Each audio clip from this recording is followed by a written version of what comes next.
Welcome to you all at my YouTube channel Study Time with SK। Hello, this is Sonali Kumari और इस video में हम बात करने वाले हैं BPCE 015 industrial and organizational psychology के इम्पॉर्टेंट क्वेश्चंस की। आपके सामने है क्वेश्चन नंबर 1 शॉर्ट नोट। यहाँ पर कुछ पॉइंट हैं शॉर्ट नोट के जो आपके एग्ज़ाम में पूछे जाते हैं, तो आप इन पॉइंट्स को ज़रूर प्रिपेयर करें। और ये कुछ आगे के पॉइंट हैं शॉर्ट नोट के। आप चाहें तो इन पॉइंट्स के स्क्रीनशॉट लेकर के भी अपने पास रख सकते हैं या कहीं नोट डाउन कर सकते हैं। और इसके बाद है हमारे पास क्वेश्चन नंबर 2। लेकिन इससे पहले बात कर लेते हैं आपके क्वेश्चन पेपर के पैटर्न की। तो आपके क्वेश्चन पेपर में होते हैं 3 sections, section A, B and C. Section A के अंदर होते हैं 4 क्वेश्चंस, जिसमें से आपको किसी भी 2 क्वेश्चन को ऑप्ट करना है। 500 वर्ड्स में उसके आंसर्स देने हैं, जहाँ पर आपको मिलता है 10 मार्क्स फॉर ईच क्वेश्चन। इस तरीके से जो आपका सेक्शन ए होता है वो होता है 20 मार्क्स का। इसके बाद आपका सेक्शन बी है, जहाँ पर 5 क्वेश्चंस दिए होते हैं, जिसमें से आपको किसी भी 4 क्वेश्चन को ऑप्ट करके उनके आंसर 300 वर्ड्स में देना होता है, जहाँ पर आपको मिलते हैं 6 मार्क्स फॉर ईच क्वेश्चन। और इसके बाद आता है सेक्शन सी, जो शॉर्ट नोट का पॉइंट होता है। स्पेशल शॉर्ट नोट के क्वेश्चंस होते हैं इस सेक्शन के अंदर। यहाँ पर होते हैं 3 पॉइंट शॉर्ट नोट के, जिसमें से आपको किसी भी 2 पॉइंट को ऑप्ट करके उसके आंसर 100 वर्ड्स में देना होता है, जहाँ पर आपको मिलता है 3 marks for each short note. तो ये पैटर्न होता है आपके क्वेश्चन पेपर का। और अब हमारे पास है यहाँ पर इंपॉर्टेंट क्वेश्चंस। क्वेश्चन नंबर 2 है define reinforcement, describe the schedules of reinforcement. Question number 3 है what is workforce diversity, discuss the various factors leading to workforce diversity. Question number 4 है define industrial organisational psychology, what are the major fields of industrial or organizational psychology? Discuss major research methods used in industrial और organisational psychology. ये जो question है ये इतना बड़ा question नहीं पूछा जाता है। यहाँ पर हमने कुछ पॉइंट्स ऐड कर लिए हैं, ये हैं हमारे पॉइंट्स, और इनमें से कोई भी 2 पॉइंट पूछा जाता है, जो हमने यहाँ पर आपके सामने 3 पॉइंट्स रखे हैं। आगे बढ़ेंगे अब क्वेश्चन नंबर 5 की तरफ। क्वेश्चन नंबर 5 है आपके सामने elucidate the concept of work stress, how does work stress affect performance, describe और discuss the organisational factors that contribute to stress. जो स्ट्रेस वाला कॉन्सेप्ट है आपके कोर्स बुक का वो इम्पॉर्टेंट है, और अगर आपने पिछले ईयर के क्वेश्चन पेपर देखे हो तो आपको हर दूसरे क्वेश्चन पेपर में एक क्वेश्चन तो ऐसा ज़रूर मिल जाएगा जो स्ट्रेस से रिलेटेड हो। तो ये जो क्वेश्चन है इसमें भी हमने एक्स्ट्रा पॉइंट्स ऐड किए हैं ताकि आप सभी पॉइंट को एक साथ कर सकें उनकी प्रिपरेशन। क्वेश्चन नंबर 6 है explain various models of occupational stress. आपको यहाँ पर ऑक्यूपेशनल स्ट्रेस के वेरियस मॉडल्स को एक्सप्लेन करना है। फिर डिस्कस करना है डिफरेंट स्ट्रेटजीज को फॉर कोपिंग विद स्ट्रेस। ये भी पूछा जाता है कि स्ट्रेस का एम्प्लॉय के हेल्थ पे क्या इफेक्ट होता है।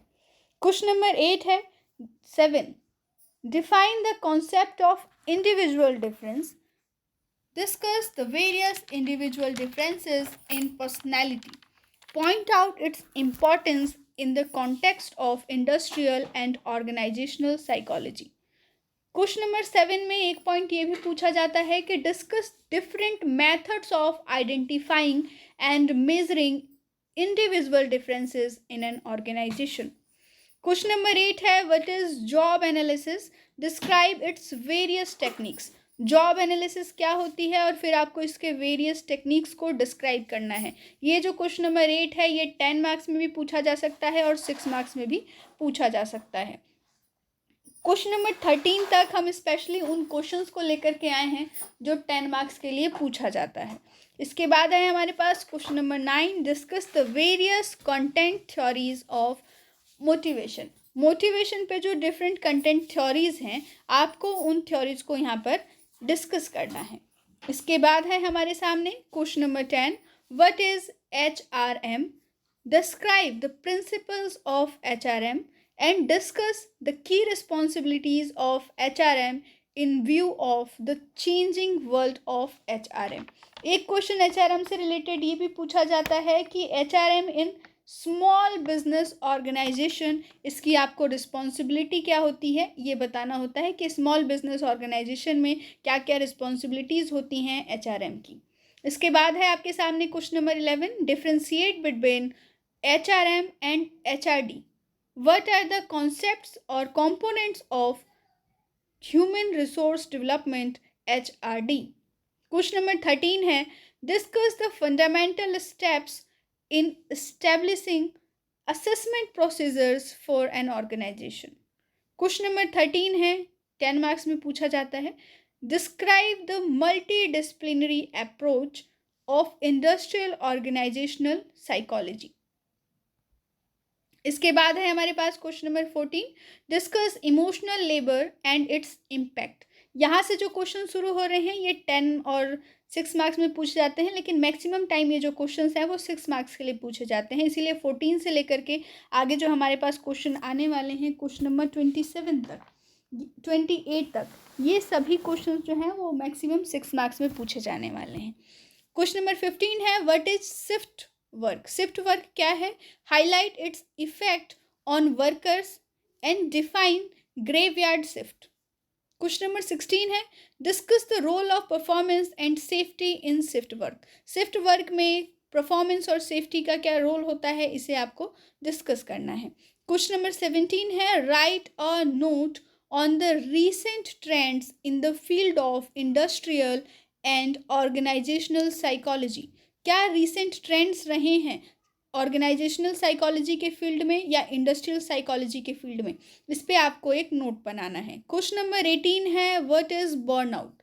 बर्नआउट क्या होता है and explain the various organizational strategies to reduce burnout. यहाँ पर इंडिविजुअल स्ट्रेटजीज भी पूछा जा सकता है। क्वेश्चन नंबर 19 है, discuss main components of performance appraisal system.